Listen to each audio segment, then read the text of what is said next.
Hello, welcome back to Smart and Messy Situations. We're here doing part two of the segment with, Energy Masta Peace. and we're speaking about, So we were talking about some experiences with out of body and talking a little bit about Darius J. Wright's ADA method and what my experiences have been with that so far. okay, we were talking about pyramids on the last segment. That's how I we can, ended. if I'm being honest, I can't remember what context, but the important thing was that. So let's talk about the difference between what most people are experiencing spontaneously versus what Darius is teaching in his courses. And it's wild how came across him because I was, let's just say I was receiving some information from the other side leading up to it, and all of a sudden his video pops up on the algorithm on YouTube, and within 2 days of hearing him, because he's hitting on the things that the information I was getting, he's saying, I was like, there's no possible way he could have known this unless he was accessing some. And so within those 2 days, I went ahead and signed up for his modules so I got access to that for a year, and started attending the workshops. So do you think some of the things that you're talking about are actually in the FBI files? Could possibly be? I'll put it this way. With some of the things that come from these experiences, I honestly don't see how It's not in they there. could. Well. That said, you have to understand it ain't like all the government is just all working together. Like, you have so much compartmentalization. You've got these different organizations that that do their own thing, CIA, FBI, so on and so forth. So the amount of intel that's shared between them, that's what it is. But So do you think now that they're freely talking about UFOs they're and not. other things that this might come to surface? They're not. So what They're you're not? so, and this is something important to address right now, because disclosure is something that's happening and is going to happen regardless. But the problem is they don't lie to you nearly as much as we would like to think, because it's easier to deceive people if there's an element of the truth. Like, you give them just enough of the truth to where you can slip in the part that you really want to lie about, and then nobody's even going to notice, and so on and so forth. So if you want to understand what's happening with the public version of disclosure, I'm not talking about what the real insiders and the real people who have been working on this for decades, like Dr. Stephen Greer and you guys like Billy Carson, all these guys. I'm not talking about what they're doing, because they're trying to make sure you get the good stuff. Whenever, by the time you hear something on the news, it's basically like the difference between getting your food from a farm versus getting your milk or your cheese or whatever from the grocery store. Is going through so much processing, and they're taking out so much of the nutrients that by the time you're getting it, it's just dribbled. They just want it to taste good. They don't care what it's doing to your body by the time you get it. Yes. So disclosure, the UFO phenomenon really started taking off, even though people have been having experiences forever. It really started taking off, of course, with the Roswell crash. So you had the incidents that happened. It was actually multiple crashes. They happened in the so you got these experiences happening in the 40s going into the 50s and so forth. A lot of people will tell you that when they have these experiences, they're basically told that what triggered these events had to do with the creation and dropping of the and detonation of the atomic bomb. So when those tests happen, there's such a release of energy that it starts kind of breaking the barrier, the veil, if you will, between certain things, and so basically you had visitors like yo, chill out. Yes. Whatever. Because even when they first detonated the bomb, what they were getting ready to, they knew that there was a risk that a chain reaction could happen, and they could have ended up burning up the atmosphere. So none of us would be right here talking right now if it went down that way. Fortunately, it didn't.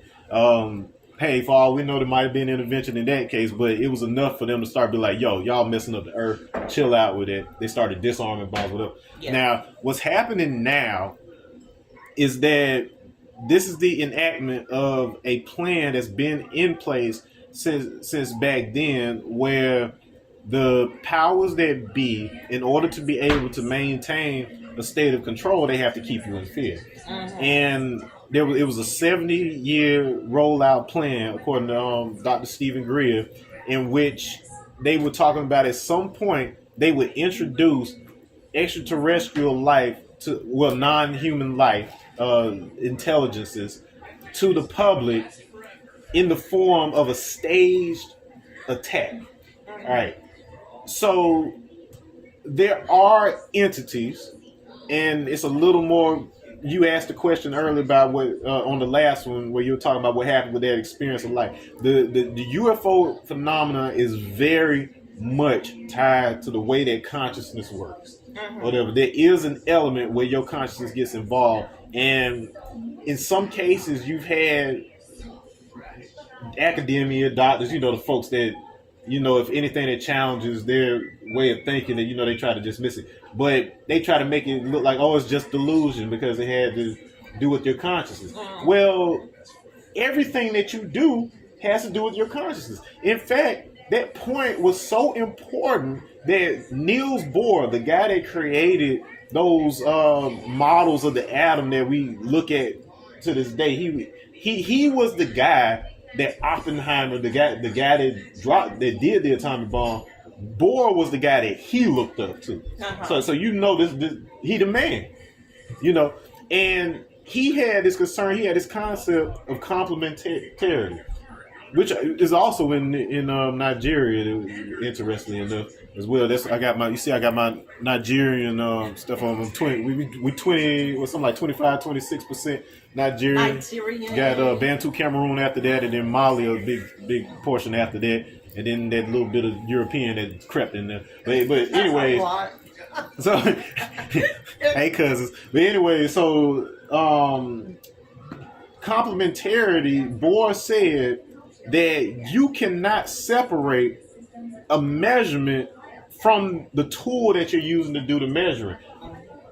This is when they started talking about wave particle duality. Basically, when you're looking at this stuff through a microscope, that's why it starts to form particles and you start to see something. When you're not looking at it, it's just in wave form. There's nothing there, right? That's interesting you would say that, because after I saw that white light, we had that experience, I call it psychic ability or intuitive. It increased with me. I was able to be more intuitive. Yeah, because it's the same thing with these out-of-body experiences, and that's essentially what's happening. So when people are having these type of experiences, like a UFO or whatever, they feel like they're on the ship, and these people working on them. What's actually happening is you're in a state of sleep paralysis, and it's actually your soul that's experiencing these things. And because we aren't aware that you're actually more physical in that state than this one or whatever, that registers as I was physically picked up and taken out, but it was, in most cases, it was your soul, and then it brought back all that information. So really, in your experience, it was no different. There's no real separation between the two.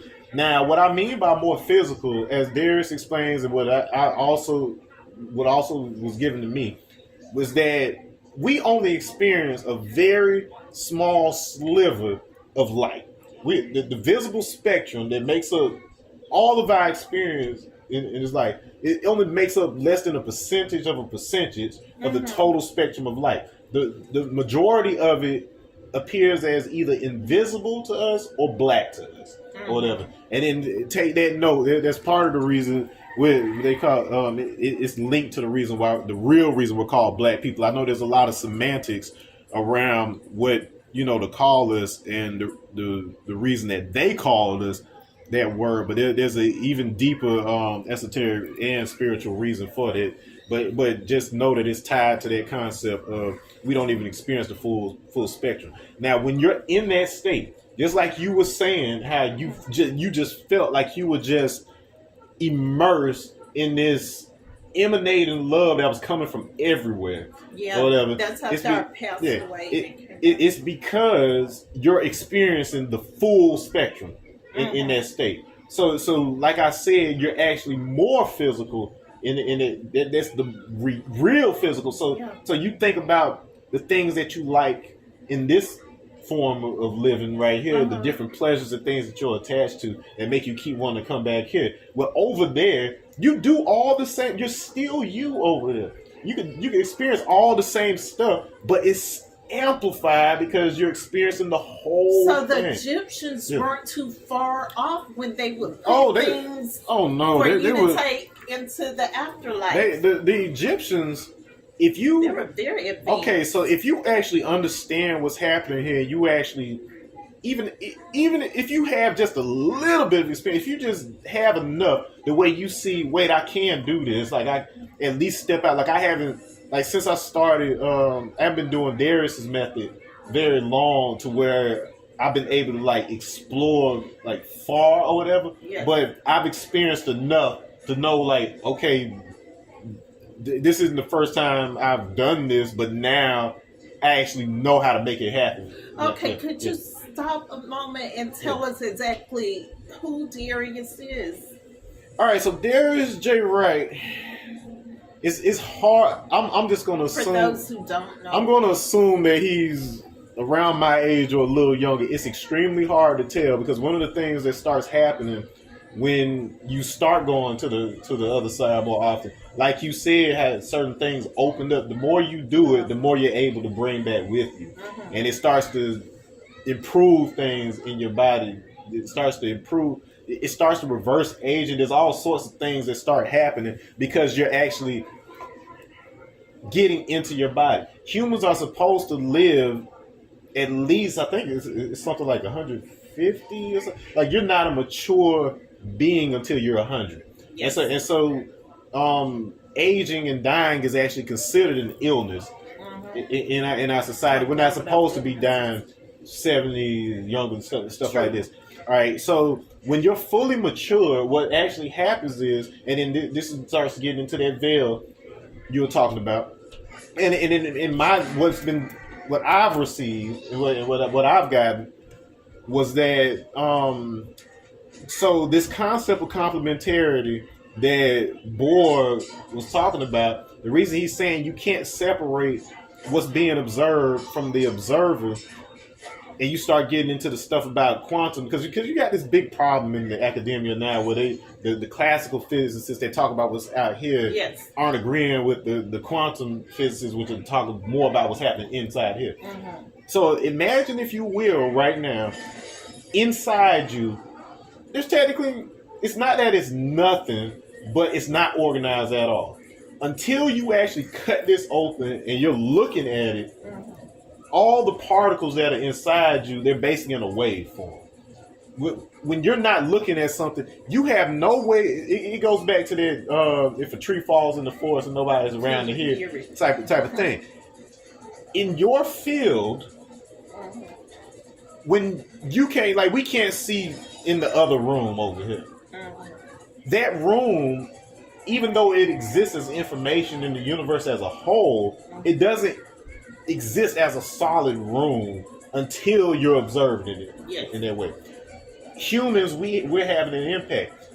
The secret teachings of Egypt, the Dogon in West Africa, who we also have in our bloodline, they had detailed descriptions of this stuff in the form of these basic drawings because, like Darius says as well, true genius is the ability to take these things and then being able to simplify them in a way to where you can transmit it to someone else. So the hieroglyphics, the Dogon drawings, all this stuff. An author, Laird Scranton, check him out. His work. He spent 30 some odd years with the Dogon The Dogon don't even let you know the deeper meanings of this stuff. Yes. And they might even lie to you about what some of the stuff means until you are initiated. They're actually defied physics. Isn't this the tribe? They're able to levitate. I don't know personally about that. I wouldn't be surprised, but one of the things that they're most known for is that they had detailed descriptions of the Sirius star system, the binary system, and the prediction of a third star that scientists didn't actually identify as a possibility until much later, like in the 20th century, right? And so they're wondering, they can't figure out how this quote unquote primitive Kalia. You don't know. My daughter's over there. Y'all say hi to Kalia. But wondering how this quote unquote primitive tribe is able to know this stuff that they didn't even know with their instruments. Now, I'm gonna give you the answer that was given to me. So before I learned Darius's method, and I told you about certain activations that started happening around these same dates that things started opening up for him and a lot of other people. Yes. And then they say it's because some of these barriers are coming down, and then people are awakening to their higher faculty. So it's not just something that's just happening to me. I just happen to be engaged in practices that would have made me more receptive to it and being able to understand what's happening in it. But what it is, what I had been calling it is melanin memory. Yes. And it basically, the information came to me over time, and I've checked this out in science of how it works, because we know and we have access to everything. The problem is, the biggest issue for humanity is the ability to articulate what you're experiencing on the other side, such that somebody who has not yet experienced it has access to it, because we have barriers.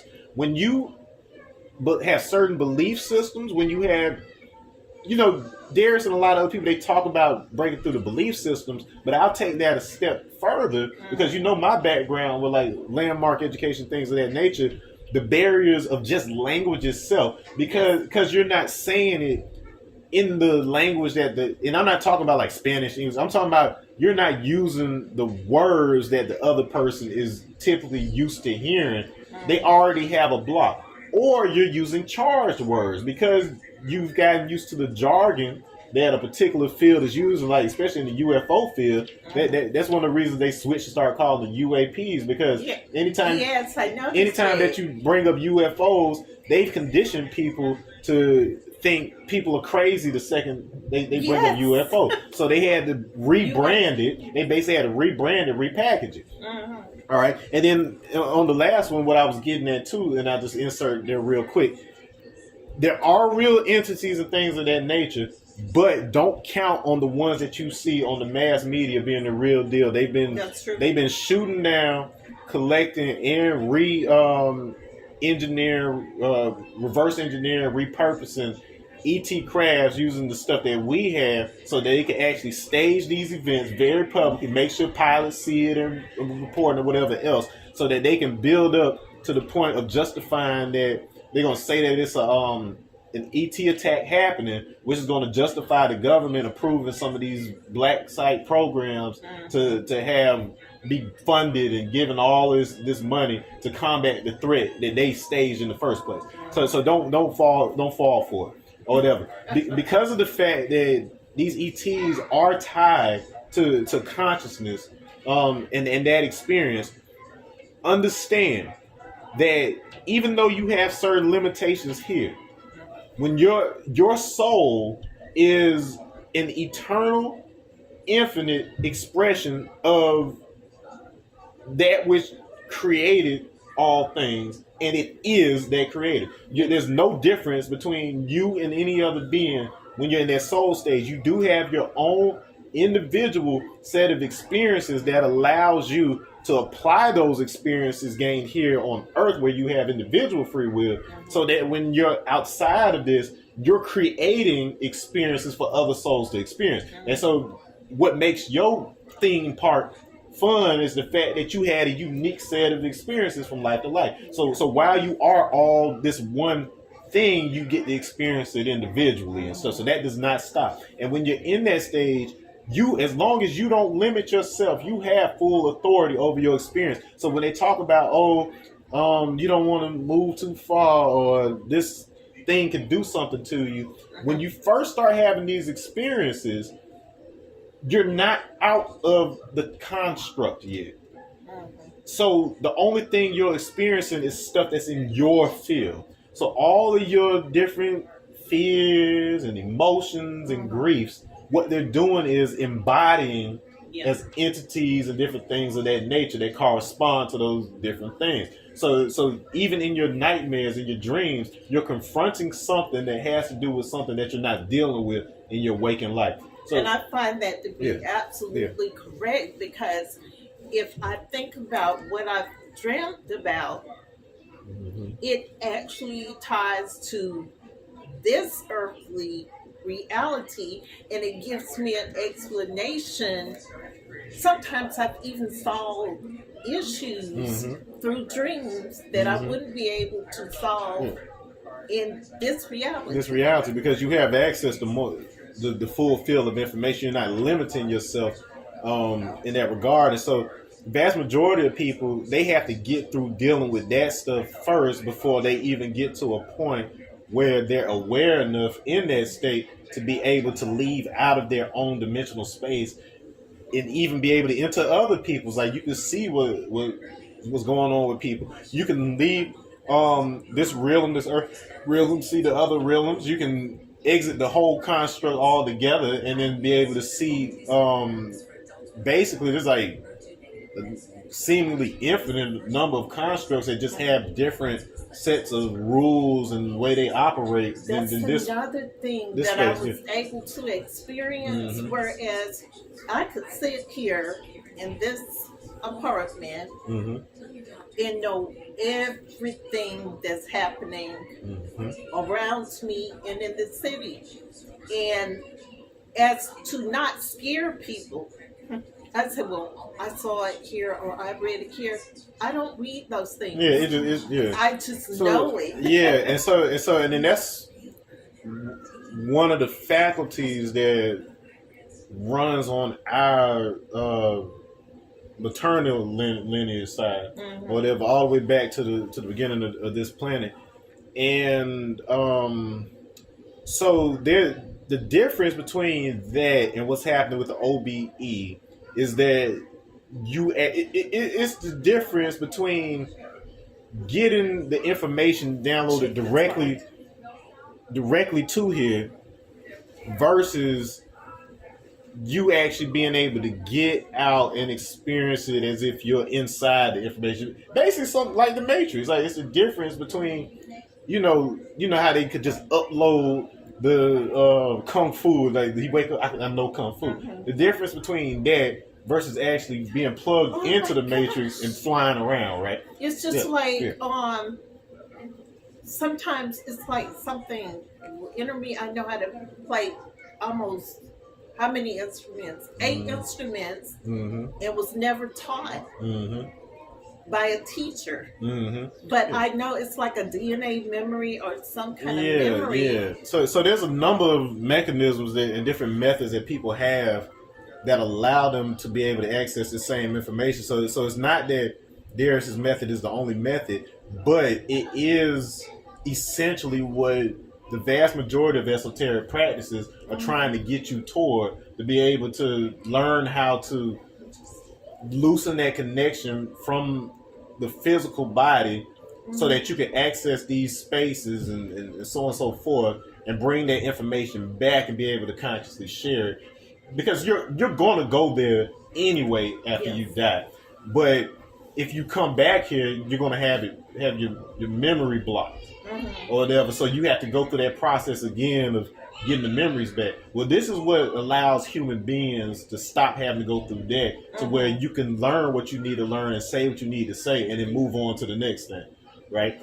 And so and that's what we're gearing up for, and that's why these abilities are starting to awaken in people now. So how can you just wrap this up, because we're coming near the end here. how do we tie in to other worlds or the universe? So the short answer is you're attached to all of it anyway. We don't have time to get into the specific melanin based gifts from our ancestors that we receive as a result of having emerged directly from the earth itself, as opposed to the other human races who were modified by visitors, because Earth's a big laboratory, it's an experiment. Yes. And the fact that it keeps getting left out that a lot of people don't know is that the black race of the planet was actually used as the control group of the ET experiences. So there was very little interference with their evolutionary path, so that they'd have somebody to compare the other humans against. Unfortunately, that ended up resulting in the tamper with ones feeling like they were superior to black race, and then started subjugating, raping them, different things of that nature. Yeah. But we are literally, the word Merkaba, what people don't realize, that basically means black cube or black box, because the black people of this planet are like the black box that you find in an airplane when it goes down to let you know everything that happened to it. So when the Earth experiment ends, they're going to check our melanin memory to be able to see everything that you did to it, because your melanin keeps a record of every time the sun shined on it, every time that a scar formed, even if that scar was due to you being whipped and beaten and things of that nature. And then that's what they're going to look at to see whether this planet has developed spiritually enough and it's become a loving planet or not, is when they check with the original people of this planet. They read that black box. They be like, y'all did what in the 60s? Y'all did what in the 1800s? So look, we'll get into that a little bit more on another day, but just know that we are that bridge between the divine feminine aspect that provides this space out here and the world that exists in here. We're living in two universes simultaneously, and it feels like two different things are happening, because you have a waking experience and a sleeping experience, and then what people like Darius are doing are giving you that opportunity to experience the overlay, where you're still experiencing it like this, but you're getting way more information about the things that are happening right here. That's the next stage. Thank you so much, Energy Master, for spending time with us and going through. And I hope that you've learned so much from this interview with Energy Master. And he spoke about, say that name again, Darius Wright. Yeah, so make sure that you go to DariusJWright.com. Check out the AIDA method. That's AYDA. He's all over YouTube. You can't miss him. Like, he's like the hottest thing smoking right now. He came out of seemingly nowhere. Dude looks like Black Jesus, to be honest with you. I've probably watched. Yeah, and the most important thing to know is we're all there. Jesus came to teach y'all that you have these abilities, but over time the language has been twisted and so on and so forth to allow you to know that on the soul side of things, we all have these abilities. It's all light and love, and we're just basically building video games for your friends to check out. And the Darius Wright, he doesn't really like to make videos. You will only catch him being interviewed. So you will see him on other or putting out testimonials platforms from like people who are actually experiencing this in his course, because he would rather you get this, understand how to do this, and put him out of business. Like, because if it's only one person that has this knowledge, if they kill him off, then everybody else is screwed. So he's definitely one of those people that's making sure that you know it well enough to where you could turn around and you could teach people one day if you needed to. It's called the great work, and then that's what on the other side. This is what they're trying to get us to do here. Thank you so much for joining Smart and Messy Situations. See y'all later.